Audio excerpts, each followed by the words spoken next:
every plane is filled with people. And all of those people and the pilots up the front want to get to their destination on time, and it's our objective to do that. My job as a controller in the tower in Dublin means that I can sit as a ground controller or as a tower controller. The tower controller is in charge of the active runway and the airspace around the airport, around Dublin city centre. Dublin Airport is expanding, and we've more movements year on year. In order to meet the demand, we needed a second runway. Tower controllers need to be able to see the runway in order to control it, and the existing tower was just too short for that. So they built a new tower, 3 times the height. Now we can see things we could never see before.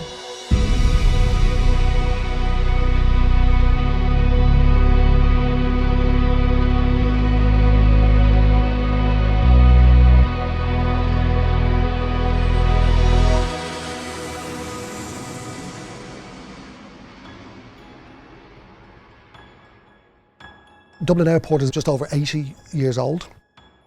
There's been air traffic control at Dublin Airport for about 60 of those 80 years. The old tower was functional for just over 30 years. But an important thing about aviation is you can't stand still. You need to keep moving forward.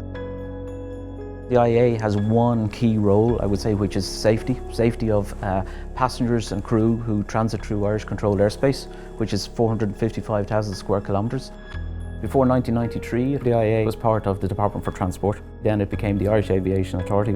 And in 2022, we look forward to another change now, which is moving to AirNav Ireland as the air navigation service provider. And that's a really important change because it will allow us to focus on commercial services and opportunities.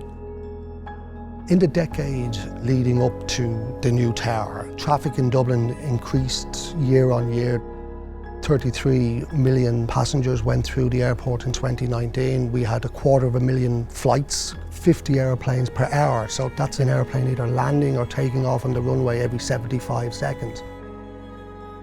Looking at Dublin Airport as an economic engine for the country, it was necessary to expand, and the only way to expand is to put a parallel runway in to give us increased capacity so that we can manage additional flights into the future. We would not be able to see all of the new runway from our current tower, so we needed height, new equipment and additional air traffic controllers to control the new runway, and there wasn't enough room in the old tower to be able to facilitate that. In creating the environment for the new tower, we had to do a lot of analysis to begin with. First of all, we had to very carefully judge how high could we actually go, how high did we need to go, and would there be conflict then between being that high and weather conditions? So would we end up in cloud when the rest of the airfield was not? We had to make sure that we had the capability to put an advanced air traffic management system in there that would enhance our productivity and our safety and make sure that the people who are working there on a 24-hour basis had the very best equipment to do their job. The IAA has been an early mover in many areas of aviation, and the new tower is going to be able to cement that. It's going to be able to make us one of the most modern, efficient and safe airports that's out there in the world.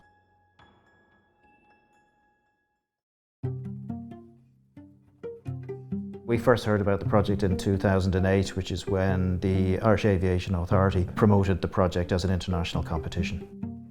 They were looking for an iconic building that was a symbol for the city and for the country. We had a challenge on our hands because it is a big building, it is a tall structure, but that's part of the enjoyment of a project, is overcoming those challenges and producing the final article. As part of the design process, the IAA, ourselves and the design team visited a number of other buildings that are similar around the world. And a lot of the towers are very elaborate and very complicated, and form doesn't necessarily follow function, whereas it does in this particular building. The Visual Control Tower project consists of more than just the tower itself. It's a very, very heavily serviced building, and we needed to provide diverse routes for all of the services to go from ground level up to the cab. We put a lot of the technical services and staff facilities in a separate building in the base building, which meant that we could have a more slender tower and we could have a smaller cab. The pavilion building is at ground level, but when you enter into it, you can see directly up to the cab and the full height and extent of the shaft. For an architect, in any case, seeing the thing being built That's really the exciting thing. What separates the new tower here in Dublin Airport from all the rest of the control towers in the country and probably abroad is the height. The first thing we had to do was build the foundations. Some of them are up to 25 metres deep, so we were months with no evidence of us working. And then the main stem of the building itself went from the ground floor up to 18 stories in a matter of 24 days. So all of a sudden there was a building there that hadn't been there before. Following the construction of the stem, the first floor of the cab was built on the ground and it was craned in using the biggest crane in Ireland. It lifted the first floor of the cab into position over the top of the stem, and then we built the remaining floors of the cab on top of that. The tower itself is 89.6 metres, over 4,000 tonnes of concrete, 350 tonnes of reinforcing steel, the tallest habitable building in the country, yeah.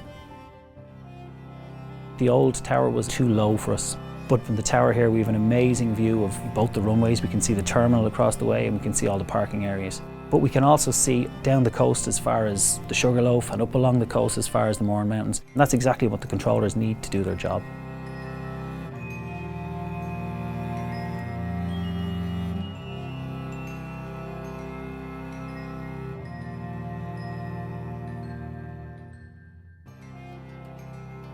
While we got upgraded versions of a lot of our existing equipment, we also got some new equipment, and now they all integrate, they work together.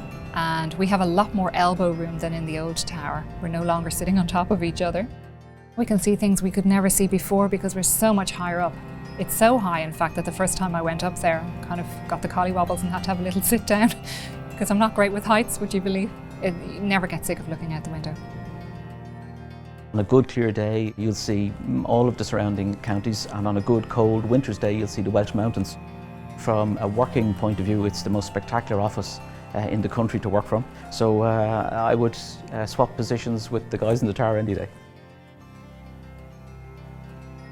Because we have a second runway now, we're going to be able to run them in a way that one runway will be the departure runway and the other one will be the arrivals runway. This means we'll be having a second tower controller working, and this will increase efficiency, and we can continue to expand both as a transatlantic hub and with European traffic. We'll be able to continue to bring in business into Ireland, be able to bring in and take out tourists, and continue to make this one of the most safe and effective airports in the world. My hope for the future of the IAA is very bright and very optimistic. Certainly we see the building and the launching of this new tower as a symbol of our innovation, certainly as a symbol of our commitment to aviation in Ireland and to the Dublin region in general. And I think we base all of our decisions upon giving our people the best technology with which to do their jobs. And I think that will always put us in a position where we are more agile and more efficient than some of our competitors.